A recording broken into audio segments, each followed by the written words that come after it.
Regresamos al noticiero y ahora es el momento de nuestro columnista Pablo Velázquez, que vuelve renovado, ¿sí? ¿Por qué? Porque lo que hoy hoy les traemos es la primera presentación de una serie de relatos que unen el pasado con el presente, una historia mínima que cada semana va a intentar visibilizar la crudeza de la violencia estatal, buscando sentirla en primera persona y entender cuáles son las herramientas que tenemos como sociedad para defendernos de ella, sin importar nuestro poder adquisitivo o el lugar en el cual vivimos. Esta es la primera historia sin derechos del año 2023. La sensación de despedir a un amigo solo se puede aliviar, en parte por lo menos, compartiendo el dolor con otros amigos, recordando momentos, experiencias vividas, anécdotas que logran arrancarte una sonrisa en un momento en el que la soledad muestra su peor cara. El protagonista de esta historia seguramente atravesó todo ese conjunto de emociones tan movilizantes como indescriptibles cuando dejaron a su amigo en su morada final el mediodía del domingo 19 de mayo de 2019. Ese día atípico había comenzado muy temprano y la sensación de domingo conspiraba contra el ánimo general que se puede tener en una situación tan dura como la que estaban atravesando.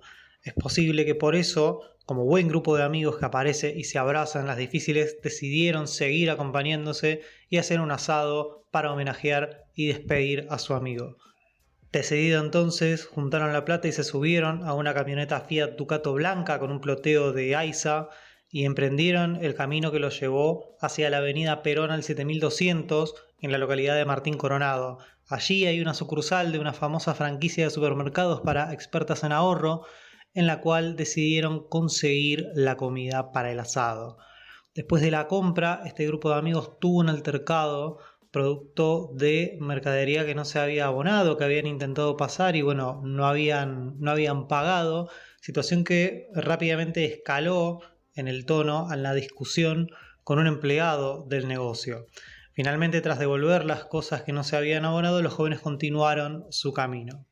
Se subieron nuevamente a la camioneta y siguieron camino rumbo a la avenida Márquez y de un momento a otro se les cruzó abruptamente un patrullero, el cual obligó al piloto a hacer una maniobra rápida para intentar evitar una tragedia que, al comenzar a percibir en un lateral del auto los primeros disparos, ya parecía inevitable. El fuego de los balazos no buscaba quebrar ninguna resistencia porque la camioneta se detuvo casi inmediatamente después de la maniobra del patrullero. No había ningún tipo de persecución, no había una aceleración, no había un exceso de velocidad, no había absolutamente nada. Es más, estaban a media cuadra de pasar por una comisaría.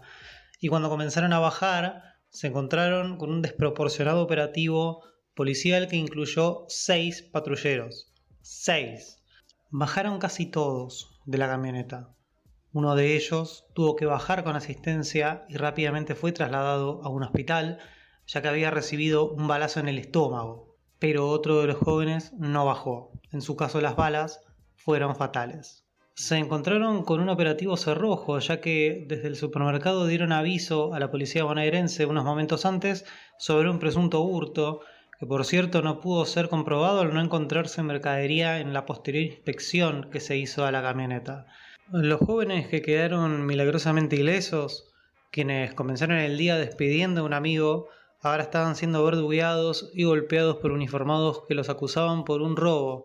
Y todo esto sin saber, además, qué había pasado con sus amigos, quienes de ellos tenían conocimientos que habían quedado heridos o que no habían bajado con ellos. Un día triste que intentaron enfrentar unidos se había convertido en una pesadilla en cuestión de minutos, porque Diego, el joven que no bajó, había caído ante la balacera de la policía bonaerense. Y tal como aparece en el manual de la policía bonaerense, en ese momento comenzó a tejerse la mentira con la cual iban a intentar justificar el sangriento operativo, un robo, una presunta persecución que no fue tal y un supuesto tiroteo que no existió. Y después, lo de siempre. Sus familiares y sus amigos se encontraron en la lucha, una lucha y un reclamo de justicia que no pidieron tener que afrontar, y que lo hicieron prácticamente en soledad, como la mayoría de las familias en casos de gatillo fácil. Su nombre, hoy bandera, es Diego Cagliero, asesinado por la policía bonaerense el 19 de marzo de 2019.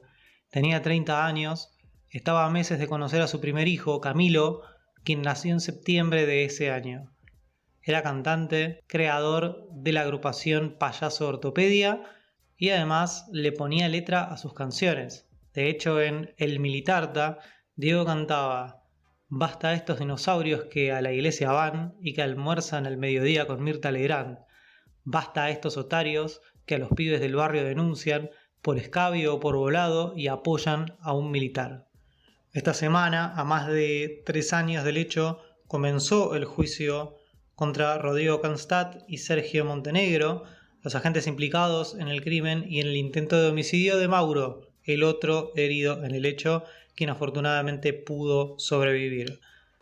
Lejos de los focos de los medios, sin analistas o presuntos analistas editorializando y teorizando durante horas de televisión sobre el hecho, sin la opinión pública entera tomando partido, pero con un jurado popular elegido por los propios acusados, en menos de 10 días sabremos si habrá paz para Diego y si la justicia no es solamente una herramienta para generar rating. Muy bien, ahí tuvimos la palabra de Pablo Velázquez con su semanario de derechos humanos, en este caso hoy, con esta Historia sin derechos, la primera de este año. A Pablo lo pueden seguir en Instagram, por ejemplo, con @phbcorta_ok. Sí, cambió su usuario, es tanto en Instagram como en Twitter. Y se pueden suscribir a Fin de un Mundo, el newsletter en el cual profundiza sobre temáticas de derechos humanos y ambiente. Desde este próximo viernes, en punto cero, vuelve el semanario de derechos humanos en versión escrita, así que nos da su palabra para que leamos también toda esta información. Ahora nosotros pegamos un volantazo rápido y le damos la bienvenida a Patricio Lebra Abdala, nuestro especialista, nuestro referente en materia de internacionales. En este caso, siempre son malas noticias. Lamentablemente, alguna buena durante el Mundial, alguna novedad además, pero en general son malas. Y estas semanas son más malas que de costumbre justamente porque Siria y Turquía padecieron una tragedia que tiene que ver con un terremoto. Hay más de 20.000 muertos. La verdad que son horas cruciales también para encontrar más sobrevivientes. Es fundamental. Justamente hace un ratito nomás se conoció que rescataron a una mujer que pasó más de 100 horas sepultada entre escombros y otras cosas que, bueno, qué mejor que tenerlo a Patricio para contarnos un poquito de lo que sucedió en estos últimos días.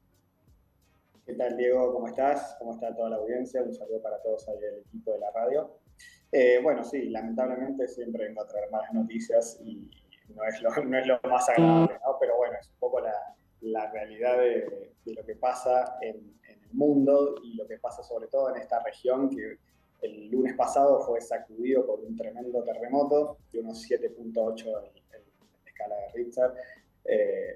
Y la verdad que fue muy movido. Si ustedes ven las imágenes, hoy están recorriendo muchísimas imágenes obviamente, de gente que saca con el teléfono y obviamente también de cámaras de seguridad que son tremendas lo que tembló la tierra en esa zona. Al parecer el terremoto se produjo a 18 kilómetros de profundidad, que es algo que no es muy profundo, más allá de la distancia que tiene, y eso hizo que la tierra temblara, pero muchísimo, y sobre todo en una región de entre Turquía y Siria, que todas las construcciones y los edificios, etcétera, son muy, muy precarios en el sentido de la forma de construcción que tienen, ¿no?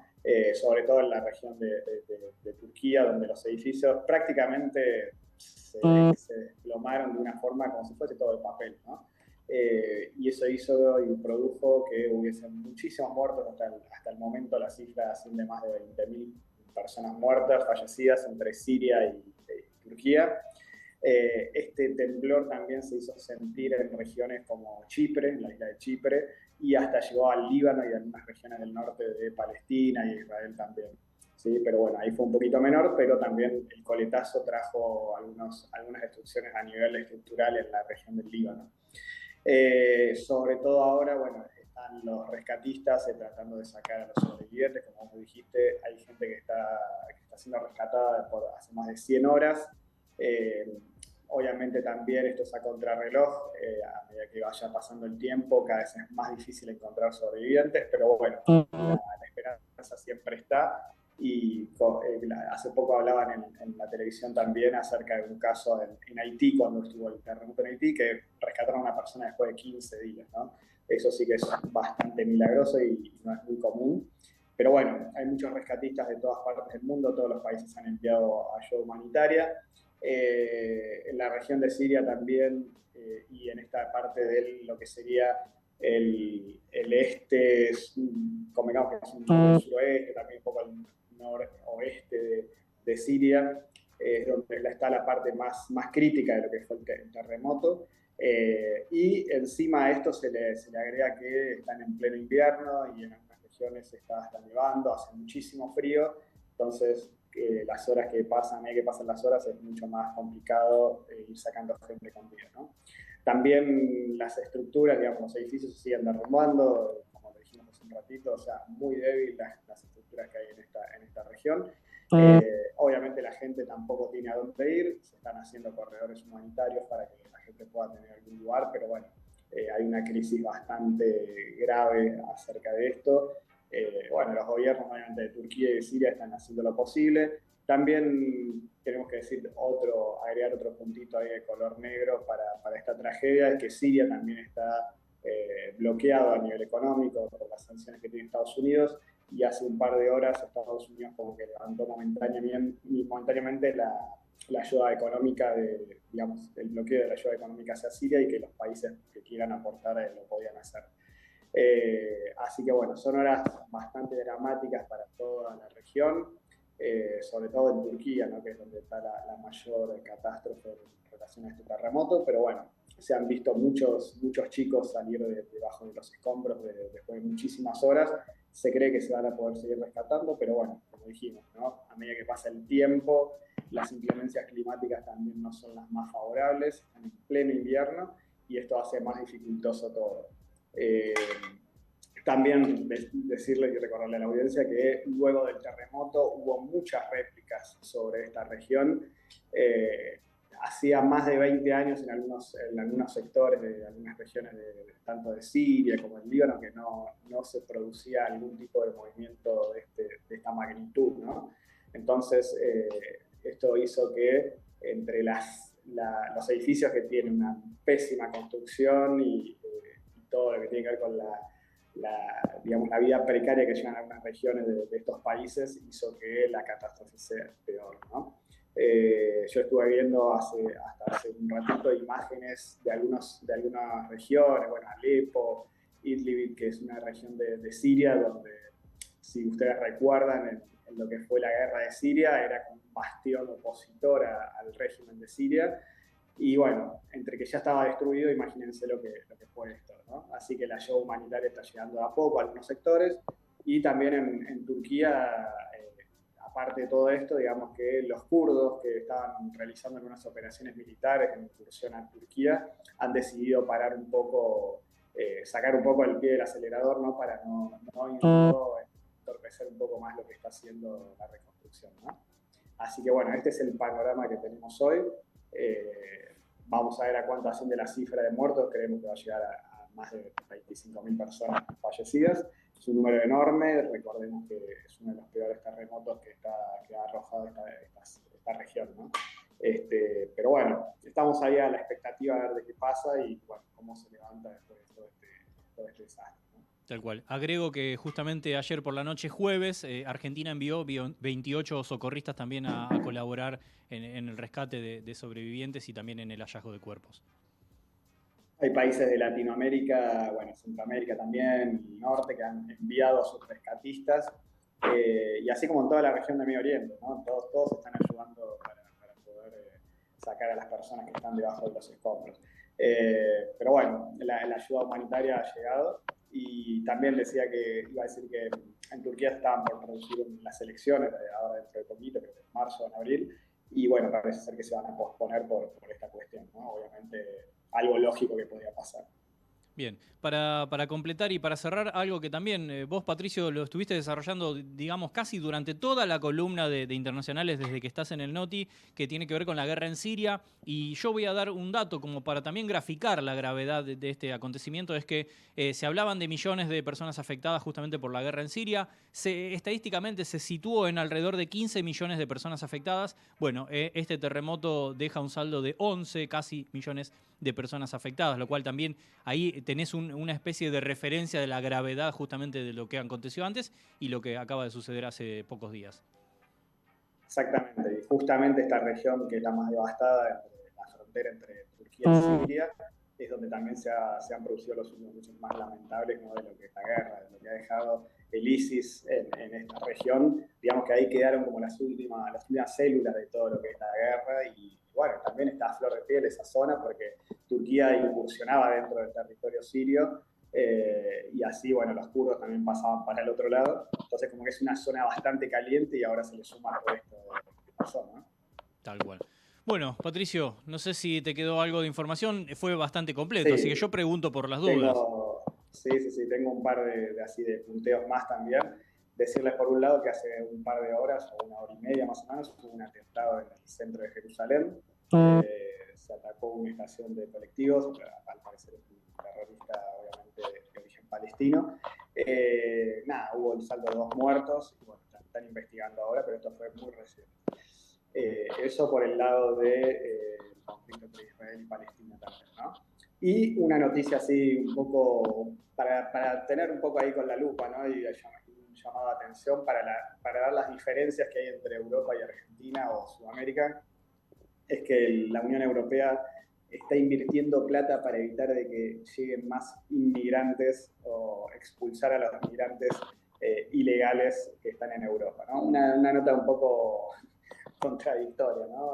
Pero bueno, acá tenemos que ver un poco, hace un rato hablando de derechos humanos, bueno, justamente, ¿no? Los derechos humanos de los migrantes en Europa, al parecer, se invierte plata para expulsarlos. Bien, bastante claro todo. Y bueno, y seguramente tendremos más novedades en los próximos días. Patricio, como siempre, un placer escuchar la claridad también y el abanico tan amplio, el horizonte tan lejano para compartir información de todo lo que sucede en el mundo. Gracias a ustedes y bueno, espero que en algún momento pueda traer buenas noticias. Seguramente. No todo es malo. Siempre hay alguna buena, pero bueno, a veces hay que informar lo último, lo más reciente, lo más relevante, y suele ser negativo porque son cosas que suceden en todo el planeta. Muchísimas gracias, Patricio. Y nosotros tenemos un montón de contenido en esta jornada. Nahuel, elogiado por la humanidad entera como un ser del bien, a mí me tiene corriendo. ¿Por qué? Porque ahora ya tenemos inmediatamente la voz de José Tripodero para conocer la actualidad del básquet. No lo tenemos ahora en vivo, José, pero estaríamos hablando de lo que estuvimos anticipando durante mucho tiempo, que es que finalmente LeBron James es el máximo goleador en la historia del baloncesto, del mejor baloncesto del mundo. Seguramente alguna mencionará, así que lo escuchamos a José Tripodero con toda la actualidad de la NBA.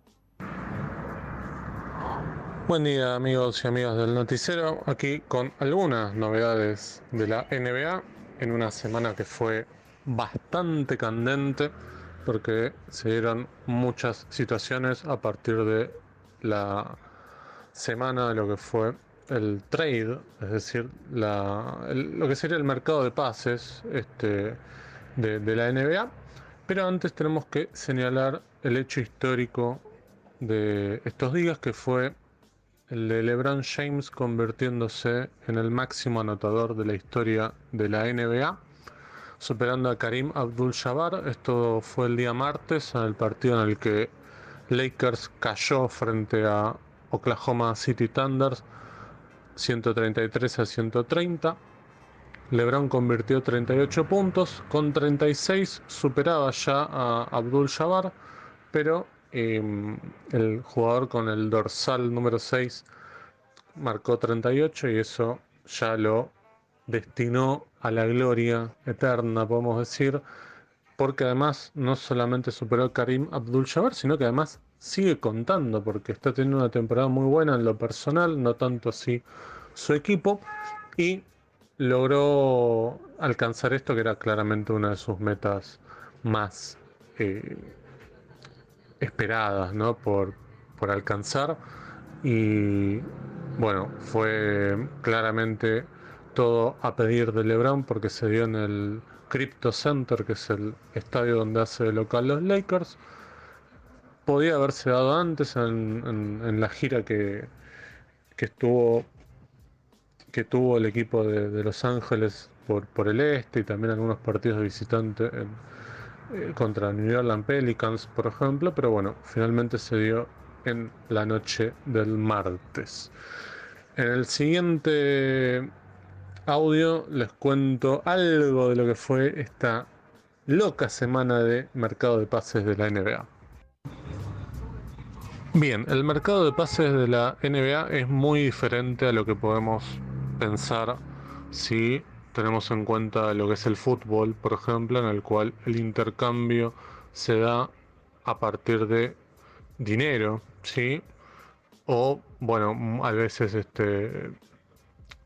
préstamos sin opción, pero en el caso de la NBA no entra a jugar el dinero para adquirir los derechos de un jugador, sino que se hace a través de lo que se llama trade, es decir, un trueque, ¿sí? Un intercambio de jugadores, es decir, yo te doy a este, vos me das a aquel, o yo te doy a este y vos me das a aquellos, ¿sí? Porque no necesariamente tiene que ser de un jugador a un jugador. Bueno, ¿cuáles fueron los intercambios más importantes? Bueno, también hay que señalar que otra moneda de cambio son los picks para el draft, es decir, los puestos, los turnos para elegir jugadores en este evento. Es el draft, que se da siempre una vez que termina la temporada, donde se seleccionan los jugadores prometedores, los jugadores del básquet universitario y también los jugadores FIBA de las ligas europeas.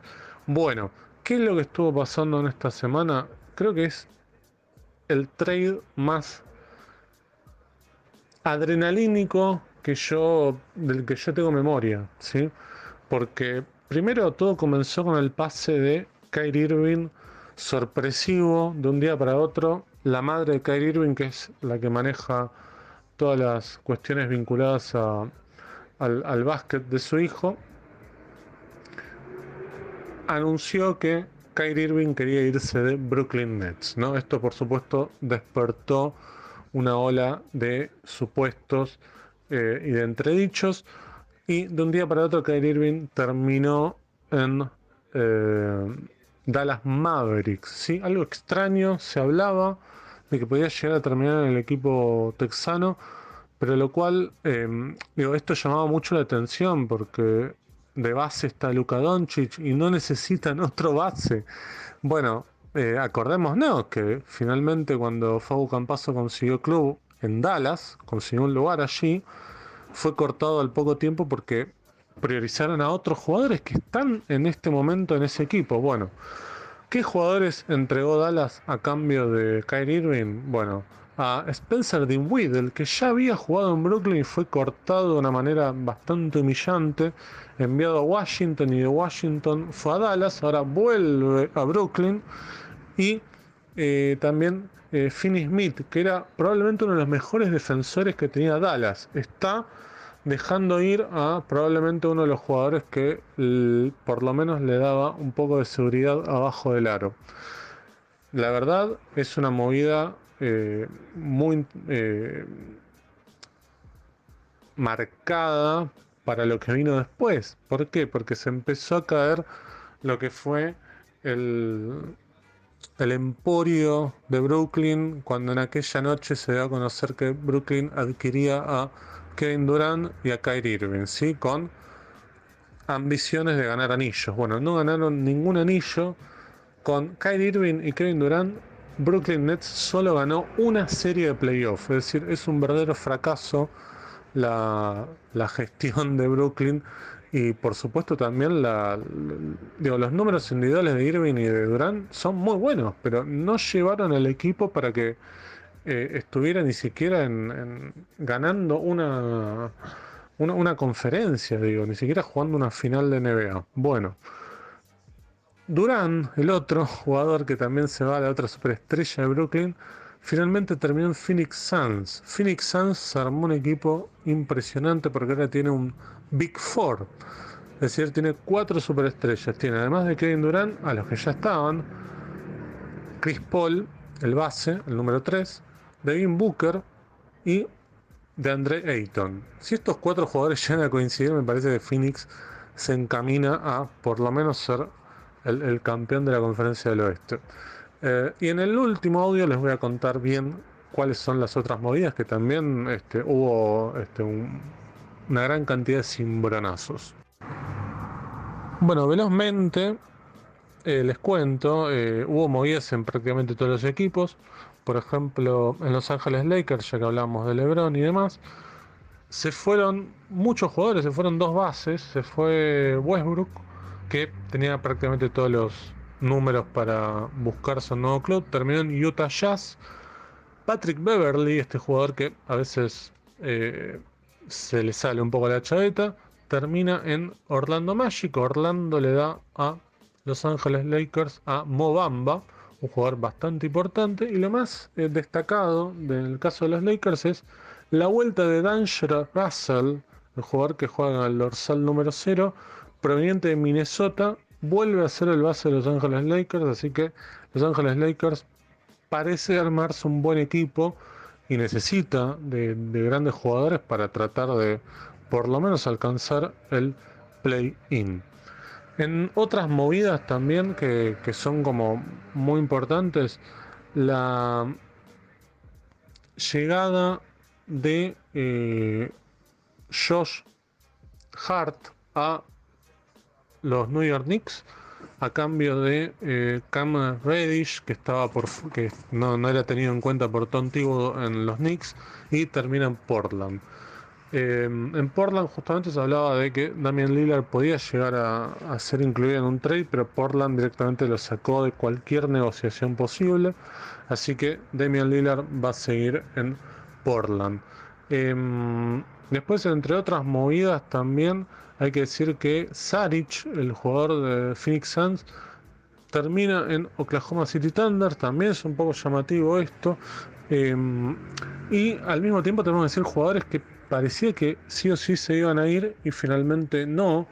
Un caso es el de Zach LaVine en Chicago Bulls. El problema es que si miramos los años que le queda de contrato a Zach LaVine, creo que ahí está el motivo por el cual puede llegar a generar algún tipo de pavor en los dueños de las demás franquicias, porque tiene de acá al 2028 a cobrar un promedio de $24 millones por temporada. Este es el tema justamente del trade. Cuando vos traes un jugador, traes el contrato del jugador que previamente firmó con el equipo anterior. Entonces vos tenés que el jugador lo que quiere es que el equipo nuevo cumpla ese contrato. Entonces esas son las cosas que se miran en términos de dinero.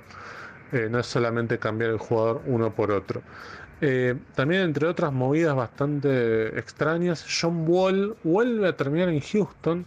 Se había ido John Wall de ahí, había caído en Los Ángeles Clippers. Parecía que en Los Ángeles Clippers iba a volver a jugar y bueno, no tuvo mucho lugar en las últimas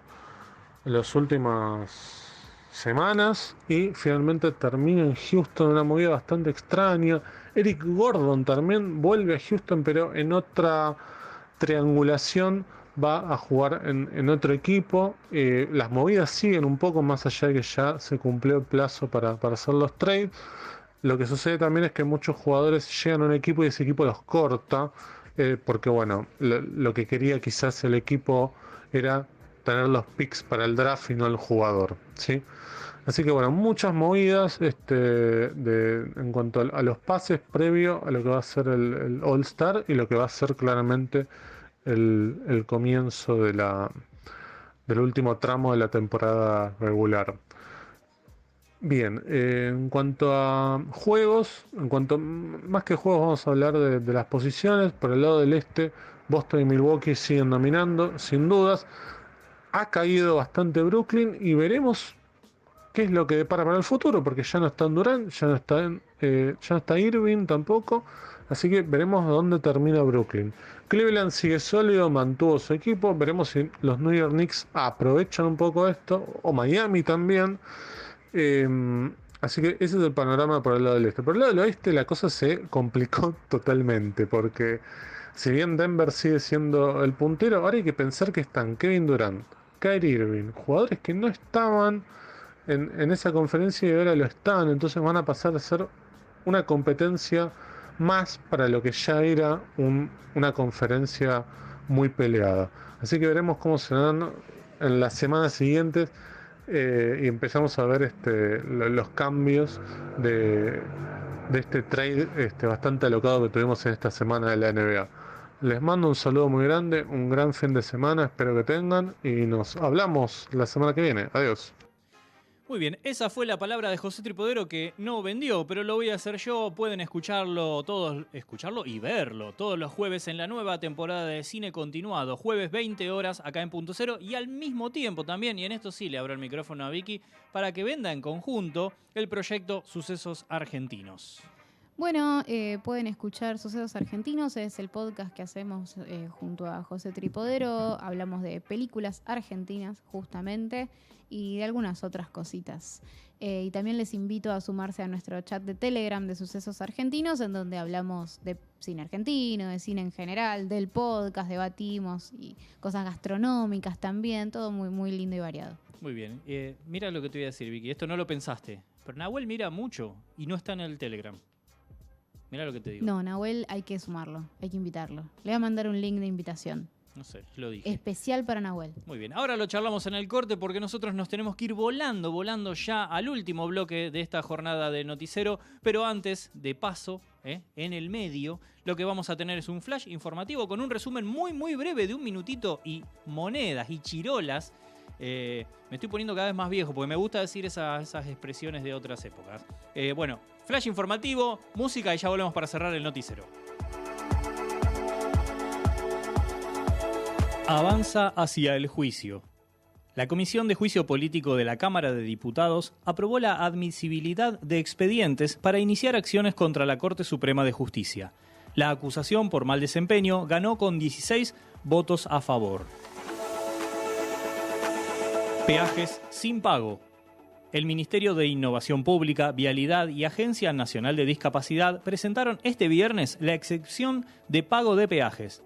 El trámite se realiza mediante la app Mi Argentina. Crímenes de lesa humanidad. Este viernes comienza el juicio a 17 exmiembros de la Policía Federal por crímenes durante la última dictadura cívico-militar. En los operativos que realizaron en la ciudad de Buenos Aires y San Martín entre 1976 y 1977 murieron 10 personas, 2 fueron secuestradas y desaparecidas. Real Riojano. Este sábado, desde las 16 horas, Real Madrid enfrenta al Al Hilal en la final del Mundial de Clubes en Marruecos. El equipo árabe, que ya hizo historia, tiene como director técnico a Ramón Ángel Díaz. Nadia por todo. La tenista argentina Nadia Podoroska enfrenta este viernes desde las 13:30 horas a Daria Semenistaya por semifinales del WTA 40 de México.